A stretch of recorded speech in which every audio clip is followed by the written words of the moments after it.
Cik, nak tanya, OnPay ni apa? OnPay ni satu sistem pengurusan tempahan online yang memudahkan usahawan atau peniaga urus order secara online. Nak uruskan korban guna OnPay boleh ke?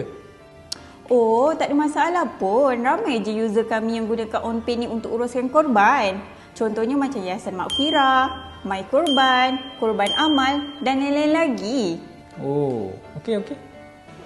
Kak, Ya? dekat OnPay ni boleh rekod jualan yang kita buat tak? Of course lah boleh. OnPay sediakan laporan jualan yang lengkap. Dari urus order, blasting, follow up sehinggalah proses penghantaran. Semuanya boleh buat dalam sistem OnPay. Tinggal untuk set up je.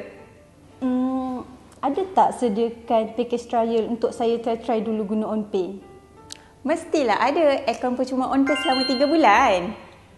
Saya tengok banyak sangat fungsi-fungsi OnPay ni. Macam mana saya nak belajar semua fungsi? Jangan risau, kami sediakan video tutorial untuk setiap fungsi. Ada FB group support, nak contact tim support OnPay untuk bantuan pun boleh. Nak tahu tentang OnPay? Anda klik link di bio kami.